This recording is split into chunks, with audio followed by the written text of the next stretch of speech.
મહેશભાઈ રાજગઢ ગામના સરપંચ હતા. આખા રાજગઢ ગામમાં તેઓનું સારું એવું માન અને આદર જોવા મળતા હતા.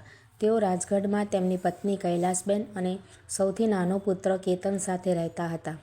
જ્યારે તેમના બે મોટા દીકરા વિપુલ અને અશોક ફોરેનમાં સ્થાયી થયેલા હતા. આમ હાલ મહેશભાઈએ પોતાની બધી જવાબદારીઓ બખૂબી ભજવી જાણેલ હતી. આ બાબતનો ગર્વ તેઓ જાહેરમાં પણ ઘણીવાર કરતા હતા. પરંતુ શું આ બાબત ગર્વ લેવા જ સમાન હતી કે પછી તેઓના જીવનની મોટામાં મોટી ભૂલ હતી? તે તો આવનાર સમય જ જણાવી શકે તેમ હતો. ધીમે ધીમે દિવસો, અઠવાડિયા, મહિના અને વર્ષો વીતવા લાગ્યા. એક તરફ સમય તેની રીતે પસાર થઈ રહ્યો હતો તો બીજી તરફ મહેશભાઈની તબિયત પણ હવે ધીમે ધીમે લથડી રહી હતી.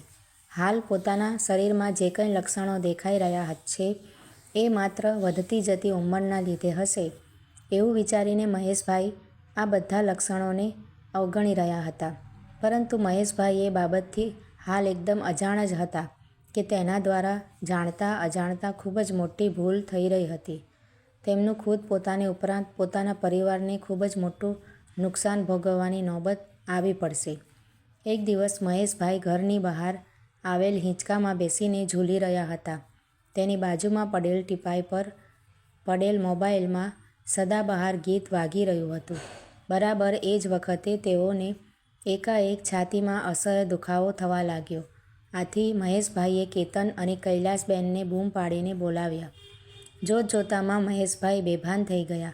આથી કેતન અને કૈલાસબેન જરા પણ સમય વેડફ્યા વગર સીધા જ તેઓને નજીકની મલ્ટી સ્પેશિયાલિટી હોસ્પિટલમાં લઈ ગયા. હોસ્પિટલે પહોંચ્યા બાદ મહેશભાઈને આઈસીયુમાં દાખલ કરીને તાત્કાલિક સારવાર શરૂ કરી દેવામાં આવી. આઈસીયુની સમગ્ર ટીમ મહેશભાઈની સારવાર કરવામાં લાગી ગયેલા હતા.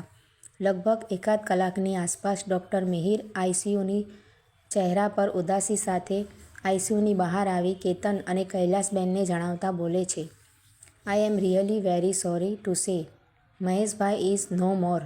પપ્પા પપ્પા મહેશ એવી દર્દનાક ચીસ પાડી ઉઠી છે. આ ભયાનક ચીસને લીધે જાણે આખી હોસ્પિટલ ધ્રુજી રહી હોય તેવું લાગી રહ્યું હતું.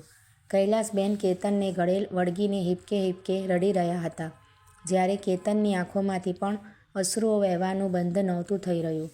આમ કેતન અને કૈલાસબેન એકબીજાને સાંત્વના આપી રહ્યા હતા.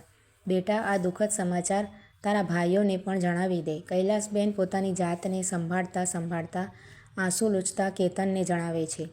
હા, પપ્પાને જ્યારે આઈસીયુમાં લઈ ગયા ત્યારે જ મેં આ બાબતની જાણ કરવા માટે વિપુલભાઈ અને અશોકભાઈને કોલ કર્યો હતો. પરંતુ તેઓ કદાચ કોઈ કામમાં હોવાને લીધે મારો કોલ રિસીવ નથી કરતા. કેતન તેની મમ્મી કૈલાસબેનને જણાવતા બોલે છે, સારું, એ લોકો અહીં હોત તો સારું થાત. એક ઊંડો નિસાસો નાખતા કૈલાસબેન બોલે છે. ત્યારબાદ હોસ્પિટલની બધી ફોર્માલિટી પૂર્ણ કર્યા બાદ હોસ્પિટલમાં કેતનને તેના પિતાનો મૃતદેહ સોંપવામાં આવે છે. કેતન અને કૈલાસબેન પોતાના મનને જેમ તેમ મનાવી મહેશભાઈનો મૃતદેહ તેમના ઘરે લઈને આવે છે. હાલ આપણા સરપંચ આપણે વચ્ચે નથી રહ્યા. તેઓ દેવલોક પામેલ છે. આ સમાચાર મળતાની સાથે જ આખું રાજગઢ મહેશભાઈના ઘરની બહાર એકઠું થઈ ગયું હતું. આખા રાજગઢમાં એક પ્રકારનો માતમ છવાયેલ હતો. આખું ગામ હિબકે ચડીને મહેશભાઈ જેવા સજ્જન વ્યક્તિની વિદાયના દુઃખને લીધે રડી રહ્યું હતું. હાલમાં પણ કૈલાસબેનની નજર આ ગ્રામજનોમાં પોતાના પુત્ર વિપુલ અને અશોકને શોધવા માટેના નિરર્થક પ્રયત્નો કરી રહી હતી. જ્યારે આ બાજુ કેતન રાતે મોડેકથી અને બીજે દિવસે જ્યારે મહેશભાઈની અંતિમ યાત્રા કાઢવાની હતી ત્યારે વિપુલભાઈ અને અશોકભાઈને કોલ કરે છે અને આ વખતે પણ કેતનને હાથ હતાશા કે નિરાશા જ લાગે છે. બંને ભાઈઓમાંથી એક પણ ભાઈ કેતનનો કોલ રિસીવ નહોતા કરી રહ્યા. આથી કેતન કૈલાસબેનને બંને ભાઈઓ કામમાં છે, તેઓ તાત્કાલિક પહોંચી શકે તેમ નથી. તેઓને અહીં પહોંચવામાં 1-2 દિવસ નીકળી જશે એવું ખોટું બહાનું બતાવી અને પોતાના પિતાના અંતિમ સંસ્કારને પોતાની જવાબદારી અને ફરજ ગણીને અંતિમ વિધિ રીતિરિવાજો મુજબ સંપન્ન કરે છે. પોતાને 3 દીકરા હોવા છતાંય માત્ર એક જ દીકરો પોતાના પિતાને કંધો આપી શક્યો. આ વાત કૈલાસબેનના હૃદયને ખૂબ જ દુઃખ પહોંચાડી રહી હતી. કૈલાસબેન મનોમન વિચારી રહ્યા હતા કે હાલની પેઢીને પોતાના પિતાના અંતિમ સંસ્કાર કરવા માટેનો પણ સમય નહીં હોય. એ કરતાં પણ તેમને શું અગત્યનું કામ હશે? જો છોકરાઓને ફોરેન મોકલ્યા બાદ આવું થશે તેવો મને ખ્યાલ હોત તો હું ક્યારેય વિપુલ અને અશોકને વિદેશમાં મોકલ્યો જ ન હોત. કૈલાસબેન આવા વિચારોને લીધે મનોમન દુઃખ વ્યક્ત કરી રહ્યા હતા. એકાદ અઠવાડિયા બાદ મહેશભાનના ઘરમાં બધા મહેમાનો પોતાનું દુઃખ વ્યક્ત કરવા માટે કેતન અને કૈલાસબેન પાસે મોઢે આવી રહ્યા હતા. કેતન અને કૈલાસબેન એકદમ દુઃખી હાલતમાં ઘરની બહાર આવેલ ઓસરીમાં જાણે પોતાની રંગબેરંગી દુનિયા એકાએક જ રંગવિહીન થઈ ગઈ હોય તેમ સફેદ પોશાક પહેરીને બેઠેલા હતા. એવામાં અચાનક તે બંનેના કાને પપ્પા પપ્પા તમે અમને શા માટે એકલા છોડીને જતા રહ્યા? હવે આ દુનિયામાં અમારું કોણ ધ્યાન રાખશે? તમને અમારો એકવાર પણ વિચાર ન આવ્યો? આવી પોક સંભળાય છે. આથી કૈલાસબેન અચરજ અને હેરાની સાથે નજર ઊંચી કરીને જોવે છે તો વિપુલ, તેની પત્ની અશોક અને તેની પત્ની ખેવના રડતા રડતા પોતાના ઘરના ફળિયામાં પ્રવેશી રહ્યા હતા. આથી કૈલાસબેન કેતનની સામે જુએ છે. કેતન ઇશારા દ્વારા કૈલાસબેનને જણાવે છે કે મેં બંને ભાઈઓને આ બાબત વિશે જણાવેલ હતું. આથી બધા કૈલાસબેનને ગળે મળીને જોરથી રડવા લાગે છે અને આંખોમાંથી શ્રાવણ ભાદરવો વહેવા લાગે છે. ત્યાં હાજર રહેલા બધા વડીલો તે બધાને સાંત્વના આપીને એકબીજાથી છૂટા પડે છે. બીજે દિવસે કૈલાસબેનનો સમગ્ર પરિવાર નાસ્તો કરી રહ્યા હતા, પરંતુ કૈલાસબેન એક પણ કોળિયો ગળે ઉતારતા ન હતા. એ જોઈને કેતન બોલે છે, મમ્મી તું કંઈક તો જમી લે. આપણા નસીબમાં જે દુઃખ માંડેલ હોય તે તો આપણે ભોગવવું જ પડશે. ઈશ્વર સામે આપણે લાચાર છીએ. બાકી તને ખ્યાલ છે જ કે આપણે પપ્પાની સેવા કરવામાં કાંઈ જ બાકી રાખ્યું નથી. કેતન કૈલાસબેનને સમજાવતા બોલે છે. કેતને સમજાવ્યા બાદ કૈલાસબેન માંડ માંડ એકાદ બે કોળિયા ખાય છે. આમ હાલ એકદમ શાંતિ છવાઈ ગઈ હતી. બરાબર એ જ સમયે ખેવના અશોકને કોણી મારીને કંઈ ઈશારો કરે છે. મમ્મી હું શું કહું છું? અશોક ખોખારો ખાતા ખાતા પોતાની વાત રજૂ કરતા બોલે છે. હા બેટા બોલને, પોતાના આંસુઓ લૂછતા કૈલાસબેન બોલે છે. મમ્મી આ તો આપણા ઘરે એકાએક દુઃખદ પ્રસંગ આવ્યો હોવાથી અમે બધા ભાઈઓ આજે વર્ષો બાદ ભેગા થયેલા છીએ. હવે પાછા એકબીજાને ક્યારે મળીશું એ કંઈ જ નક્કી નથી. તો મારી એવી ઈચ્છા છે કે અશોક પોતાની મૂળ વાત પર આવતા આવતા બોલે છે. હા બોલ બેટા, કૈલાસબેન અશોકની સામે જોઈને બોલે છે.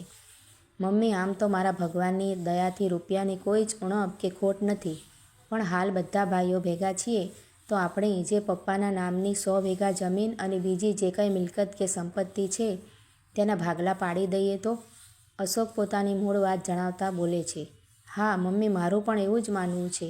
વિપુલ અશોકની વાતમાં સૂર પુરાવતા બોલે છે. કયો ભાગ? કઈ સંપત્તિ? કઈ મિલકત? કઈ જમીન? આ બધાનો જ્યાં સુધી હું જીવું છું ત્યાં સુધી તો ભાગલા નહીં જ પડે, અને આ બધી મિલકત પરનો તમે તમારો હક ક્યારના ગુમાવી બેસેલા છો. આ મિલકત પર માત્ર ને માત્ર કેતનનો જ હક રહેશે. કૈલાસબેન મક્કમ થતા બોલ્યા. આ સાંભળીને અશોક, ખેવના, વિપુલ અને તેની પત્નીઓના આંખના જાણે મોતિયા જ મરી ગયા હોય તેવું લાગી રહ્યું હતું. ભારત આવવાનો ખર્ચો પણ માથે પડશે તેવું તે બધા વિચારી રહ્યા હતા. મમ્મી આ તું શું બોલી રહી છે? કેતન હેરાની સાથે કૈલાસબેનની સામે જોઈને પૂછે છે. નહીં બેટા, આજે મને બોલવા દે. જો આજે હું નહીં બોલીશ તો તેનો રંજ મને છેલ્લા શ્વાસ સુધી જીવીશ ત્યાં સુધી રહેશે. તું જ્યારે 2 દિવસ પહેલાં રાતે તારા મામા સાથે ફોન પર વાત કરી રહ્યો હતો, મેં તે આખી વાત મારા સગા કાન વડે સાંભળેલ હતી. આથી મને ખ્યાલ આવ્યો કે વિપુલ અને અશોક આપણા સગા નહીં પરંતુ રૂપિયાના સગા છે. તે એમને સતત ફોન કર્યા છતાંય તેઓ તારો કોલ રિસીવ કરવાની તો વાત બહુ દૂરની રહી, પણ કોલબેક પણ નથી કર્યો. એક પિતાને જ્યારે પોતાના દીકરાની જ્યારે સાચા અર્થમાં જરૂર હોય અને દીકરો રૂપિયા કમાવામાં વ્યસ્ત હોય તો હું માનું છું એનાથી વધુ કમનસીબ બાપ આ દુનિયામાં કોઈ જ નહીં હોય. અને દુઃખ સાથે મારે જણાવવાનું પડે છે કે તારા પપ્પાની ગણતરી પણ એ કમનસીબ બાપમાં જ થાય છે.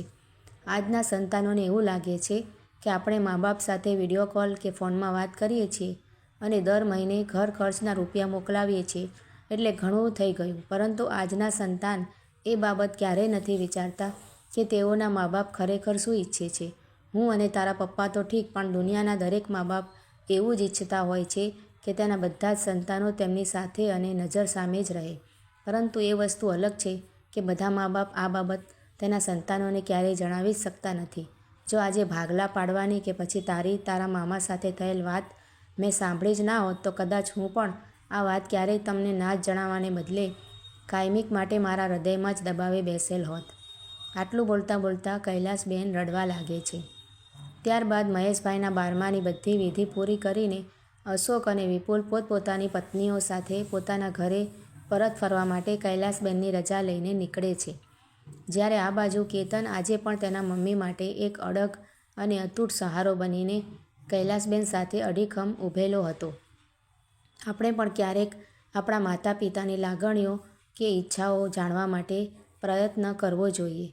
જરૂરી નથી કે બધા જ માતા પિતાઓ પોતાની ઈચ્છા કે લાગણી પોતાના સંતાનને જણાવે.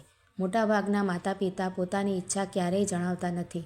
બાકી જે લાગણી કે હૂંફ માતાના ખોળામાં માથું રાખીને સૂવામાં છે એ સ્કાયપે, ગૂગલ મીટ કે ઝૂમ મિટિંગમાં વાત કરવામાં નથી.